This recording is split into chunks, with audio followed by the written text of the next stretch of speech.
I came home for Christmas, and my seat at the table was gone, not moved. Gone.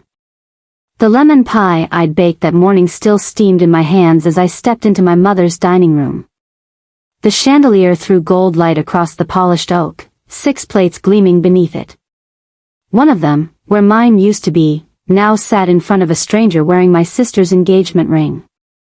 Mom's smile was bright enough to blind. "It's just immediate family this year," she said, sliding a plate toward him. "Ethan, the fiancé I'd met twice." For a second the whole room fell silent, not in sound but in meaning, like snow swallowing air.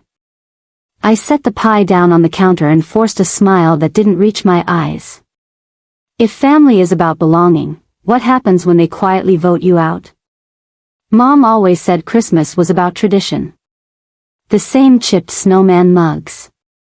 The same garland winding down the banister. The same Bing Crosby station humming on repeat. Everything looked perfect, every detail frozen in its rightful place. Everything except me. I brushed snow from my coat to hide the tremor in my hands. Grace, my younger sister, beamed in the red sweater I'd bought her last year. Ethan laughed too loudly at something Dad said, that performative corporate laugh that fills space and demands approval. And Mom. Mom floated between stove and table, stage managing every gesture like she'd rehearsed it. "Need help with the table?" I asked, trying to sound casual. She didn't look up. "We're all set, sweetheart." Her tone was flat. Practical. Weather report calm. It wasn't anger that it wasn't cruelty that it was certainty, and somehow, that certainty hurt most of all. 6 plates, Mom. Dad. Grace. Ethan. Uncle Neil. Karen, his new girlfriend of 3 months. A family conveniently extended, and trimmed where it didn't benefit them.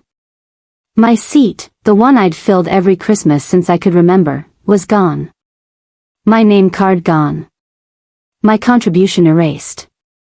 Grace's smile wavered, guilt flickering through her eyes. "I didn't know they were doing this," she whispered. "It's fine," I lied. "Guess I should have called ahead." No one corrected me. For a moment I almost pulled out a folding chair, like the old days when cousins overflowed the table. But something inside me stopped, not anger, clarity. I had spent years being the reliable one, the daughter who sent money when bills stacked up, who fixed things before they broke, who quietly held the family together with her own paycheck. Rent for Grace when she was between jobs. Repairs for the lake house Dad swore wasn't that bad. Mom's electric bill. Grocery cards. Streaming accounts. I thought contribution meant belonging, but watching Mom set that final plate for Ethan, I understood, it was never about gratitude. It was about convenience. I wasn't family that I was funding. When Mom called everyone to sit, her voice turned sugary again. "Dinner's ready." I waited for someone to notice I was still standing. No one did. So I smiled, adjusted my scarf, and said lightly, "You guys start without me." Mom nodded, almost relieved. "We'll save you some pie." I walked out before she remembered, the pie was mine. Outside, the cold hit harder than expected. Snowflakes clung to my hair, melting down my collar. Behind me, the house glowed like a Christmas card, warm, framed, false. Through the window, I saw Grace lift her glass, Ethan making them laugh, Mom smiling like the world was right. From the outside, it looked worth framing. Inside, it was the quietest betrayal I'd ever witnessed. In the car, the pie sat on the passenger seat. Bing Crosby crooned, "I'll be home for Christmas." The irony almost made me laugh. Almost. I thought of every quiet transfer I'd made, Grace's rent. Mom's electric bill. Dad's temporary loan. They never asked outright. They just hinted, and I filled in the silence with money. Because that's what you do when you love people, right? You make things easier. But love, I realized, had become a transaction, and I was the only one still paying. I could picture the spreadsheet on my laptop, the one labeled family expenses. The numbers never stopped climbing. I'd told myself it was normal. That it was love. But sitting there in the dark driveway, I finally saw it for what it was: maintenance. I'd been maintaining their comfort at the cost of my own. A pair of headlights swept across the windshield, and for an instant my reflection stared back, tired eyes, clenched jaw, lemon pie untouched. I wasn't angry. Not yet. Anger would have been too easy. What I felt was quieter, heavier, like the weight shifting to the other side of a scale. I remembered something Mom once told me when I was 16, Grace needs more attention. You're stronger, Claire. Back then, I believed her. I thought strength meant giving more, needing less, but strength without boundaries isn't strength. It's servitude. A knock on my window startled me, a kid from next door, waving awkwardly. He pointed at the snow building up on the driveway. I nodded, smiled faintly, started the engine. As the car heater hummed to life, I glanced at the house one last time. Mom leaned close to Ethan, laughing, hand on his shoulder, proud and possessive. She'd never looked at me that way. The snow thickened as I pulled onto the road, the wipers keeping slow rhythm like a metronome marking time. People say silence keeps peace. But in my family, silence was how you disappeared. That night I didn't cry. I didn't yell. I just drove home, promising myself one thing: never again would I buy my seat at that table. My apartment greeted me with honest quiet. No forced cheer. No background music. Just the hum of the fridge and the tick of the wall clock. I set the pie on the counter, its steam fading like everything else that night. My phone buzzed, Mom, then Grace, then Dad, 32 messages stacked like accusations. I didn't open a single one. Instead, I opened my laptop. The blue glow filled the kitchen. My budgeting app blinked family expenses. Click. The $600 transfer to Mom and Dad paused. Click. Grace's car payment canceled. Click. Prime account closed. Click. Netflix logged out of all devices. Each click sounded like a match striking in a dark room, not to burn bridges, but to light my own way out. No note. No announcement, just silence, boundaries where noise used to live. Another message popped up. Mom, are you seriously doing this over one dinner? I closed the laptop, made coffee instead. The smell filled the room, bitter, grounding, alive. I wrapped my hands around the mug, feeling warmth return. For years, I'd been the backup plan, the fixer, the dependable one who never said no. Tonight, I said it without a word. A memory flashed, Mom in the kitchen when I was 12, telling Grace she had a creative spirit, then turning to me, and you, Claire, you're the practical one. You'll keep things running. I used to think that was praise, now it sounded like a sentence I'd finally served. The doorbell rang. I ignored it. Whoever it was could stand in the snow a little longer. I sipped coffee, staring at the pie on the counter. Its crust had cooled, the lemon scent fading into something faint, almost bitter, like sweetness left waiting too long. For the first time in years, I wasn't panicking about who might need me, or who might be disappointed. The apartment felt small, but solid. Mine. I turned off the lights, leaving only the soft glow of the laptop. On the screen, the balance looked lighter than it ever had. People think revenge is loud, but sometimes, it's just the sound of a final click in an empty room. Morning came with a hard knock, sharp, impatient, entitled. I let it go on longer than I should have, watching two shadows blur behind the frosted glass. When I finally opened the door, Mom and Grace stood there, coats unbuttoned, snow peppering their hair. What did you do? Mom demanded. No hello, no Merry Christmas. Just accusation. Good morning to you too, I said quietly. Why didn't the money go through? She snapped. My grocery card was declined. Grace can't make her payment. You canceled Prime. You're being cruel. I studied her face, the same face that once checked my forehead for fever, now flushed with outrage instead of care. Cruel, I repeated softly. For paying for myself instead of everyone else? You weren't uninvited, she shot back. It was just a smaller dinner. With a plate for Ethan, I said. He's part of Grace's future, she replied, arms folded. We didn't think you'd make a big deal out of it. Then came the line that split me clean through. You have no husband, no kids, and you make good money. It's your responsibility to support this family while Grace is starting her life. Grace didn't argue, she just looked down, cheeks red. And something inside me clicked, quiet, irreversible. For years, I'd been trying to fit into a role they'd already rewritten. They hadn't forgotten my chair, that they'd reassigned it. I'm done, I said simply. Mom blinked, startled by the calm in my voice. You're choosing a fight. I'm choosing a boundary, I said. If you hear it as a fight, that's on you. Her mouth tightened. Don't twist this into something noble, Claire. You're abandoning your family. No, I said. I'm just refusing to keep funding one. Silence stretched long enough for the snow on their coats to start melting. Grace's voice trembled. Don't make this ugly. It already is, I said.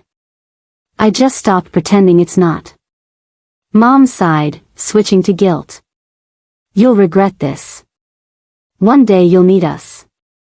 If that day comes, I said, stepping back, I hope you answer the door. They left without another word. Their footsteps crunched down the hall. When the door clicked shut, the air finally felt lighter. For the next few days, my phone became a battlefield. Please, fury, guilt wrapped in concern. I muted the group chat. Turned off notifications. The quiet was addictive. Then, on January 3rd, a message came from a number I didn't expect. Ethan Callahan. I don't know if I should send this, but you deserve to hear it. An audio file attached. I pressed play. Clinking silverware. Background laughter. Bing Crosby again. Then voices. Uncle Neil, so, how's the martyr doing? Mom, laughing, probably sulking, like we ruined her wedding day. Grace, she'll get over it. She always does. Dad, at least now we can have a holiday without one of her lectures. Karen, she always tries too hard. The gifts, the clothes. It's exhausting. Laughter, then Ethan's uneasy voice. You know, she can probably hear all of this through the door. Silence, the kind guilt recognizes but can't fix. When it ended, I sat there, phone in hand, coffee cooling beside me. No tears. No screams, just a clean, surgical kind of hurt. A second text followed. I'm sorry. I didn't know they talked about you like that. I told Grace it was messed up. She got angry. I moved into the house after New Year's, but it's bad. The irony wasn't lost on me. The man who'd taken my seat was the only one honest enough to show me the truth. For days, I tried not to replay that recording. That I failed, every cruel laugh etched deeper. But anger, when left alone, cools into clarity. So when the next knock came, a week later, softer this time, I was ready. Mom again, Grace behind her, eyes ringed with sleepless guilt. The kitchen caught fire, Mom said, voice trembling. It's bad. We need help until insurance clears. I stayed in the doorway. Is everyone okay? Yes, she said quickly. We just need a little help to get through the month. There it was again, not gratitude, not humility, just the ask. I reached into my coat pocket and pulled out an envelope. Mom's face brightened with premature relief. When she opened it, her expression fell.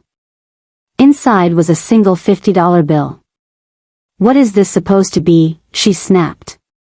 That, I said, is what my seat at the table was worth. The silence that followed was thick, waiting, heavy as snowfall. Grace whispered, "That's not fair." "Neither was Christmas," I said. Mom's voice sharpened. "You're being spiteful." "No," I said evenly. "I'm being consistent." I set the envelope beside a pile of scorched recipe cards and turned to leave. "You don't have to be like this," Grace called. "Like what, cold?" I turned back. "You called me cold when I stopped paying your heat bill too." She said nothing.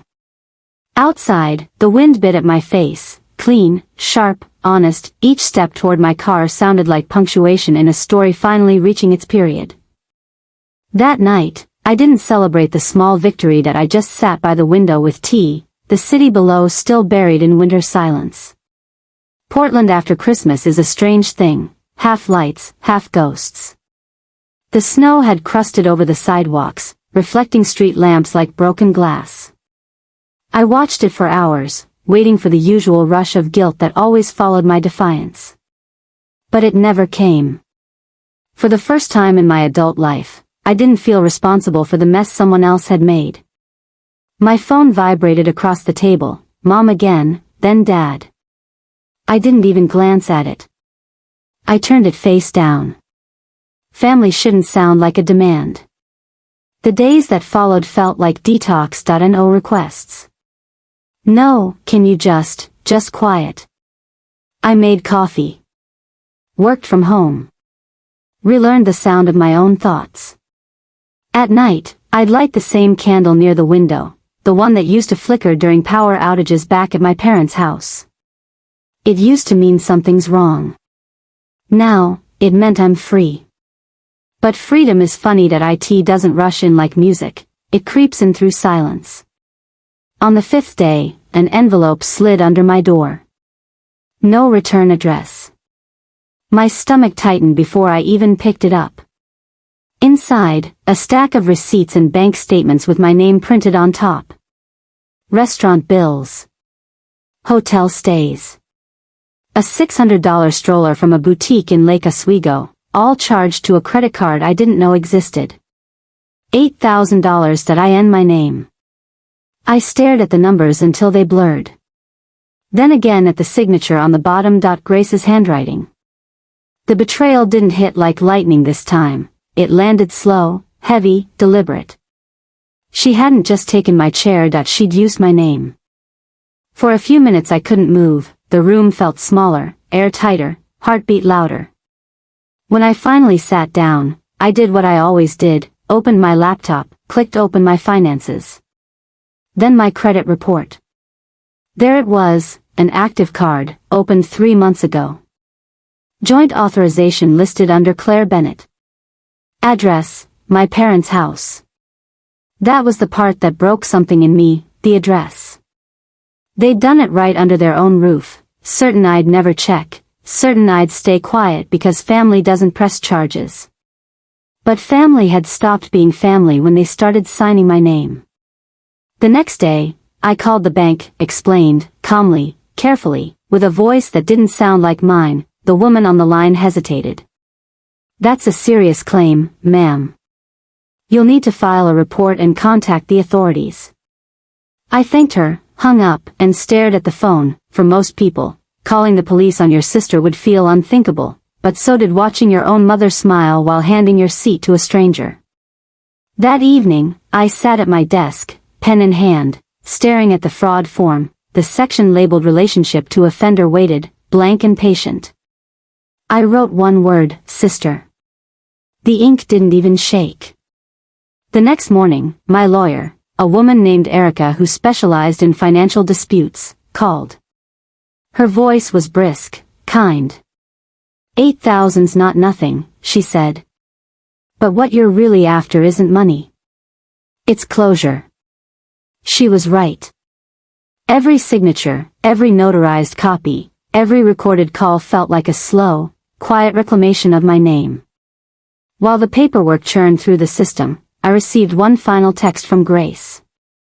"You don't have to make this worse." I didn't reply. The next day, Mom called. Her voice brittle as glass. We don't call the police on family, Claire. But we should, I thought. Because silence had protected them long enough. When the police finally reached out to Grace, the noise stopped, the messages, the guilt trips, all of it ended with the sound of nothing. Justice didn't arrive with sirens or apologies. It came with PDFs, signatures, and a case number I'll never forget. A week later, Erica called again. It's done. Your name's cleared. The bank will remove the charges. You're clean. I hung up and just sat there. I'd expected triumph. Maybe relief. But what I felt was quieter, like the slow exhale after holding your breath too long. That night, I lit the candle again. The flame danced against the window, small but steady. I whispered to myself, the debt is paid. It wasn't about money anymore. It was about balance.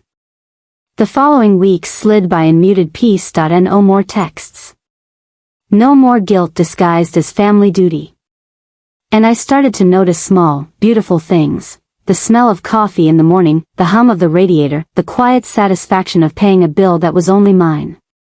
Sometimes I'd laugh at a movie and startle myself, because it was my laughter, not the polite one I used at family dinners. One afternoon in late February, I stopped by a cafe near the river. The place smelled like cinnamon and rain, Portland's signature perfume. I sat by the window, watching the water drift under the bridge, and realized I hadn't thought about my family in days.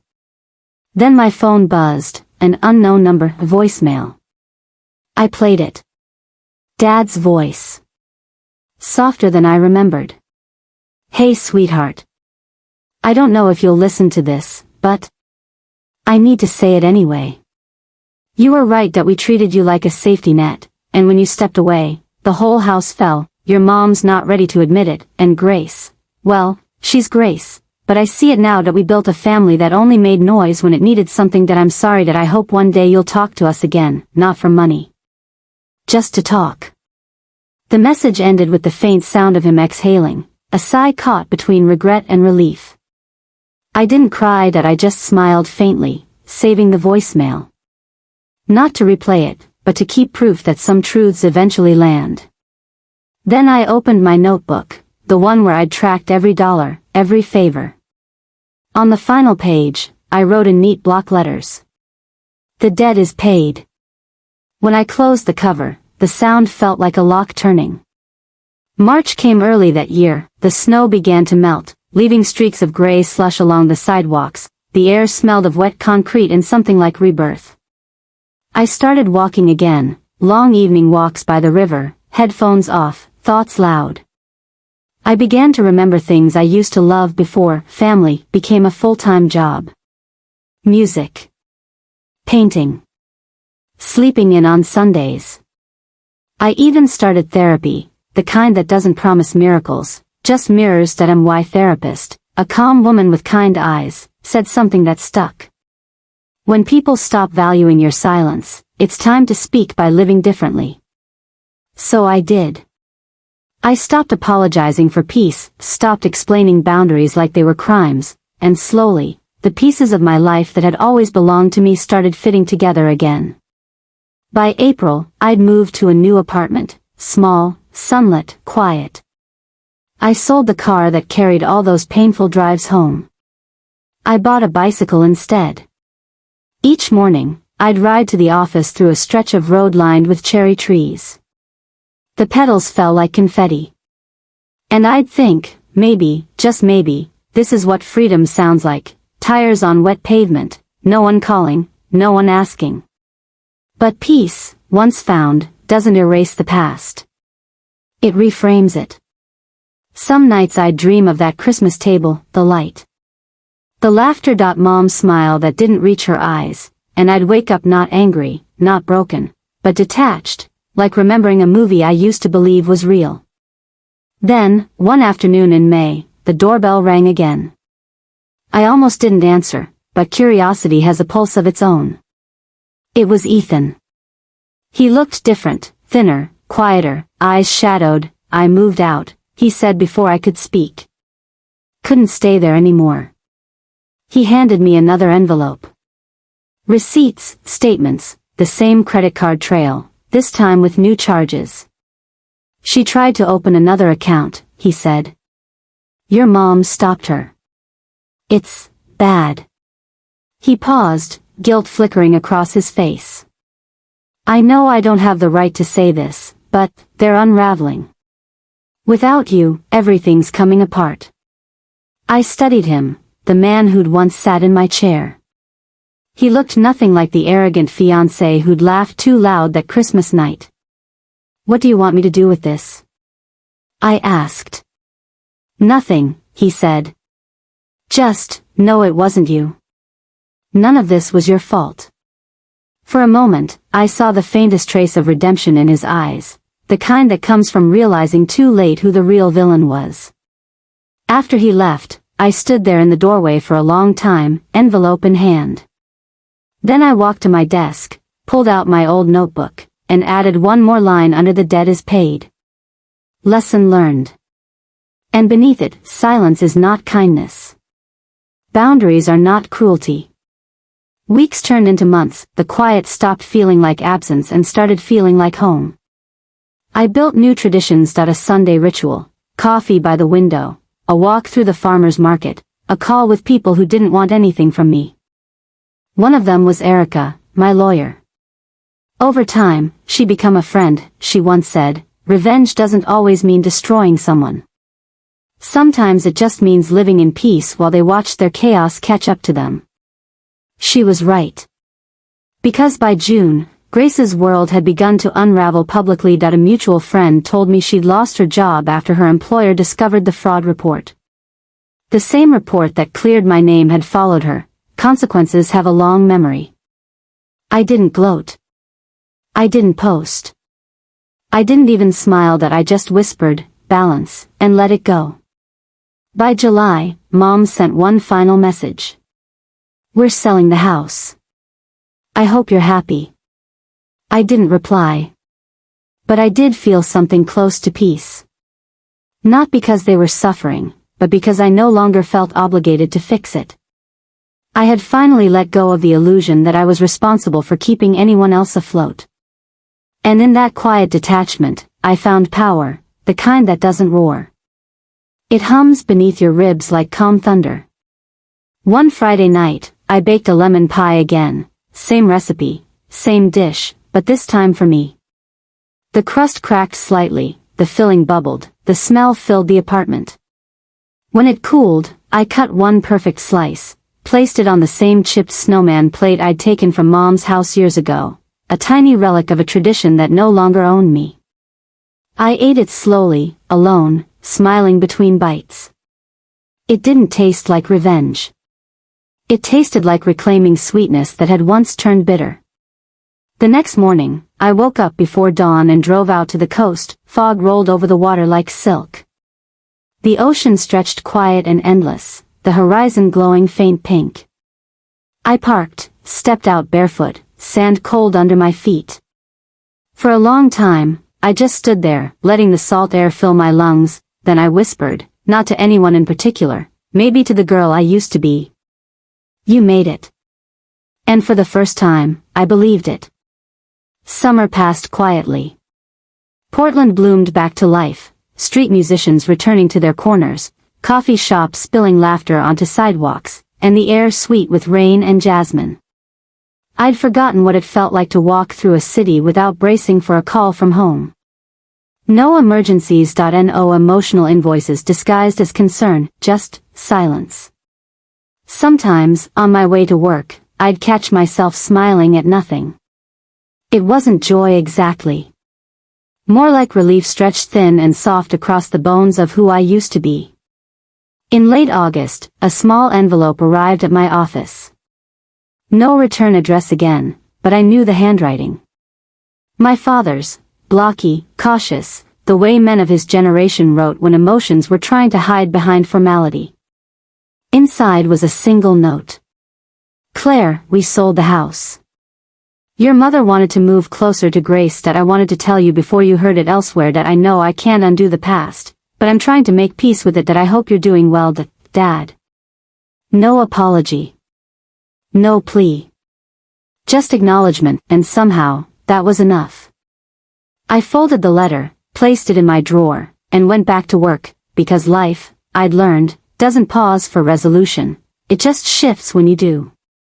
By fall, I'd settled into a rhythm that felt almost sacred. Mornings began with black coffee and a walk through the park behind my apartment. I'd watch children run through piles of leaves and think about how, once upon a time, I believed love meant carrying the weight for everyone else. Now I understood, love without boundaries isn't love. It's indentured devotion. The therapist once told me, what you tolerated wasn't kindness, it was training. And she was right. My family had trained me to believe that silence was virtue, and giving was the price of belonging. But the thing about training is, you can unlearn it. One rainy Sunday, I opened a storage box I hadn't touched since the Christmas incident. Inside were photos, old recipe cards, faded ornaments, and a small wooden nameplate carved, Claire. It used to sit at my seat on the table. I turned it over in my hands, tracing the edges that it felt smaller than I remembered. For years, I thought that little piece of wood was proof I belonged. Now it looked more like a receipt for a debt I never owed. I set it on the windowsill beside a candle and left it there, a relic, not a wound. That winter, exactly 1 year later, I found myself driving again. Not toward my family this time, but towards something else, a place I hadn't visited since childhood. The old lake house. The one I'd once poured thousands into repairing while Dad called it our shared legacy. When I arrived, the house was smaller too. Boarded windows. Weeds reclaiming the porch.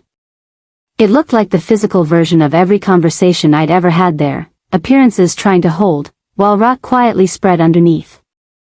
I parked, got out, and stood by the frozen water. In my pocket was an envelope. Not one of bills this time, but a letter I'd written and never sent.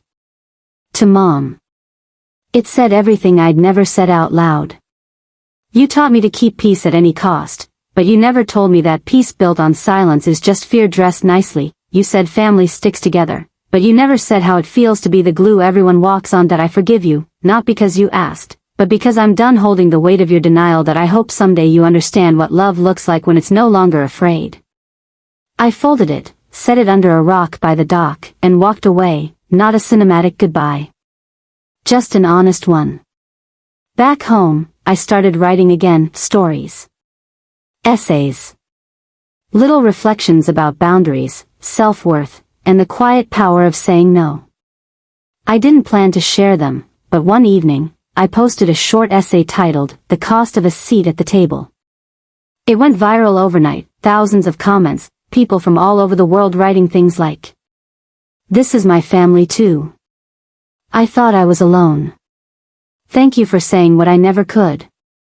I read every message slowly, one by one, realizing how many people had lived their whole lives paying for someone else's comfort. And it hit me, my revenge had never been the $50 envelope or the fraud report. It was this, turning pain into something that freed more than just me. By the following Christmas, my life looked unrecognizable. New apartment. New friends. A quiet contentment I didn't have to perform. On Christmas Eve, my neighbor's kid knocked on my door holding a plate of cookies. "Mom said to share these," he said shyly. I laughed, took one, and asked if he wanted some pie. That he nodded eagerly. So I baked, lemon, of course. As it cooled, the smell filled the kitchen. Soft and bright he sat at my counter swinging his legs, asking if I was spending Christmas with my family. "I am," I said. "Right now." He didn't understand, but maybe one day he would. That night, after he left, I made myself a small dinner. One plate. One glass. No place cards, no hierarchy, just me and the candlelight. I raised my glass softly to the empty chair across from me. "To peace," I whispered. Hard one, but mine. Outside, snow began to fall, the kind that mutes the whole world until all you can hear is your own heartbeat. And for once, that sound was enough. Days later, another letter arrived, not from Mom, from Grace. Her handwriting was shaky, uneven, inside, a single page.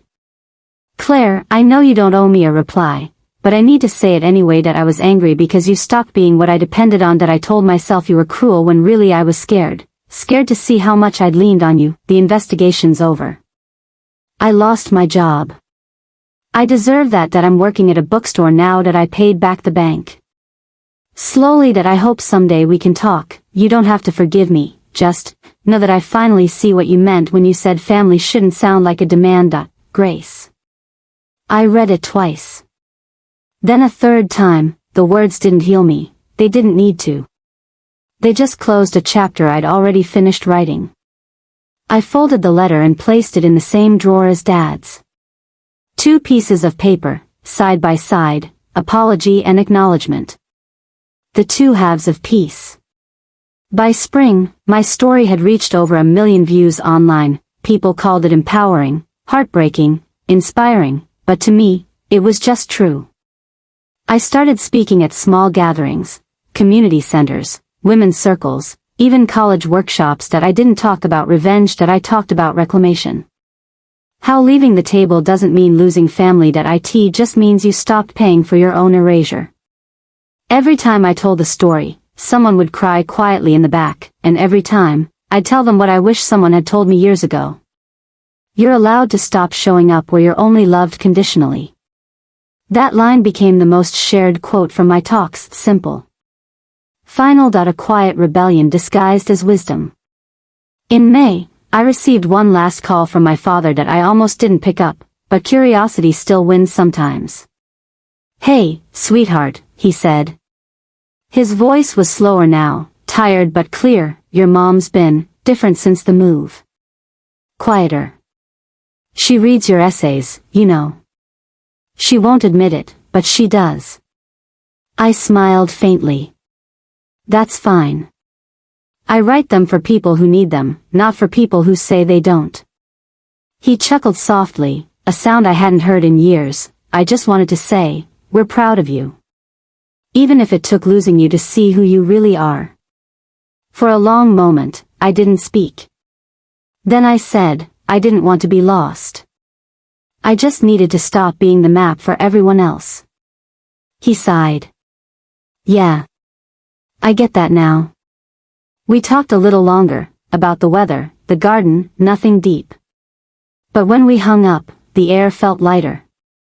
It wasn't reconciliation, that it was recognition, and that, I'd learned, was sometimes enough. Summer came again, the 2nd anniversary of that Christmas that I didn't dread at this time. Instead, I invited a few close friends over, the kind who bring warmth without expectation. That we ate, laughed, and filled the room with the kind of noise that doesn't demand payment. When dessert came, I brought out a lemon pie. Someone asked where I learned to bake like that. I smiled. From my mother, I said, because even broken roots can grow new branches. Later that night, after everyone left, I cleaned the kitchen slowly, humming a tune from some old Christmas record. Bing Crosby again, ironic but comforting now. I looked around the apartment, no chaos, no guilt, just peace. And in that stillness, I realized something. Revenge had never been about hurting them. It had been about ending the pattern, about refusing to play the role they wrote for me. True revenge isn't loud. It's steady. It's living well when they expected you to stay broken. As I turned off the lights, I caught sight of the nameplate on the windowsill. The one that once marked my seat. I picked it up one last time, smiled, and whispered. I don't need a seat anymore. I built the table. Then I set it gently into a drawer, closed it, and let the click echo through the quiet room. Outside, rain began to fall, soft, rhythmic, cleansing. I made tea, wrapped myself in a blanket, and sat by the window. The city glowed in the distance, reflections dancing across wet pavement. I thought about everything that had happened, the betrayal, the silence, the small revenge, the peace that followed. Every chapter had been necessary, every heartbreak had been tuition for freedom. If you asked me now what I learned from that Christmas, I'd say this. That family isn't blood, it's reciprocity. that love without respect is just control wearing perfume, that peace doesn't come when they apologize, that it comes when you stop waiting for them to. And maybe most of all, that walking away isn't abandonment, that it's the beginning of returning to yourself. I took one last sip of tea and whispered into the quiet, for every person still standing where their chair used to be, you're not alone.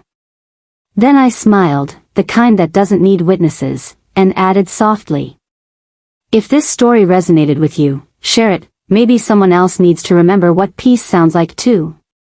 The candle flickered, the rain slowed, and somewhere between the silence and the steady hum of the city, I realized, I was finally home.